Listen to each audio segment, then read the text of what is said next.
श्री परमात्मने नमः। नमस्कार। ईशावास्योपनिषद की इस श्रृंखला में 12वें मंत्र में किनकी उपासना करें, जो अनित्य है उनकी या जो नित्य है उनकी, यह बात को स्पष्ट किया गया है। आइए साथ में मिलकर थोड़ा समझें। ईशावास्योपनिषद 12वां मंत्र। अंधं तमः प्रविशन्ति ये संभूति उपासते ततो भूय इव ते तमो य उ संभूत्यामृताः। अर्थात जो मनुष्य विनाशशील स्त्री, पुत्र, धन, मान, कीर्ति, अधिकार आदि इस लोक और परलोक की भोग सामग्रियों में आसक्त होकर उन्हीं को सुख का हेतु समझते हैं तथा उन्हीं के अर्जन सेवन में सदा संलग्न रहते हैं एवं इन भोग सामग्रियों की प्राप्ति, संरक्षण तथा वृद्धि के लिए उन विभिन्न देवता, पितर और मनुष्य आदि की उपासना करते हैं, जो स्वयं जन्म मरण के चक्र में पड़े हुए होने के कारण शरीर की दृष्टि से विनाशशील है।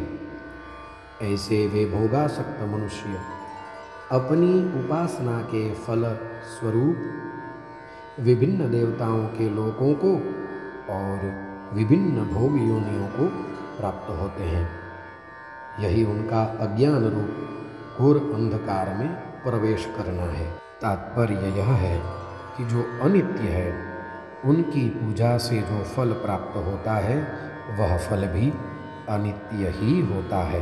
ऐसे अनित्य फल की प्राप्ति के साथ साथ वह अज्ञान रूप घोर अंधकार में प्रवेश करता है तथा इससे जो विपरीत दूसरे मनुष्य हैं, जो शास्त्र के तात्पर्य को तथा भगवान के दिव्य गुण, प्रभाव, तत्व और रहस्य को न समझने के कारण न तो भगवान का भजन, ध्यान ऐसा कुछ करते हैं और न श्रद्धा के अभाव तथा भोगासक्ति के कारण लोक सेवा और शास्त्र विहित देवोपासना में ही प्रवृत्त होते हैं। ऐसे वे विषयासक्त मनुष्य झूठ मूठ ही अपने को ईश्वरोपासक बतलाकर सरल हृदय जनता से अपनी पूजा कराने लगते हैं। ये लोग मिथ्या अभिमान के कारण देवताओं को तुच्छ बतलाते हैं और शास्त्रानुसार अवश्य कर्तव्य देव पूजा तथा गुरुजनों का सम्मान सत्कार करना भी छोड़ देते हैं। इतना ही नहीं, दूसरों को भी अपने वाकजाल में फंसाकर उनके मनों में भी देवोपासना आदि में अश्रद्धा उत्पन्न कर देते हैं। ये लोग अपने को ही ईश्वर के समकक्ष मानते और मनवाते हुए मनमाने दुराचरण में प्रवृत्त हो जाते हैं। ऐसे दंभी मनुष्यों को अपने दुष्कर्मों का कुफल भोगने के लिए बाध्य होकर कुकर, शुकर आदि नीच योनियों में और रौरव, कुंभीपाक आदि नरकों में जाकर भीषण यंत्रणाएं भोगनी पड़ती है।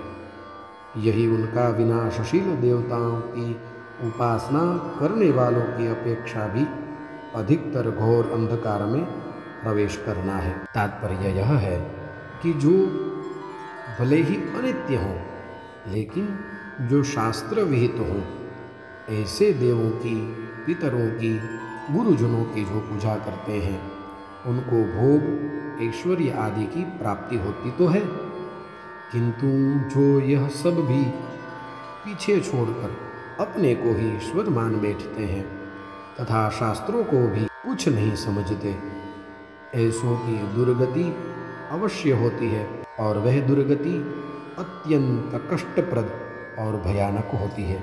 इससे बेहतर यह है कि हम कोई न कोई मार्ग पर चलें और उस मार्ग पर होते हुए हम परब्रह्म को अवश्य ही प्राप्त कर लेंगे।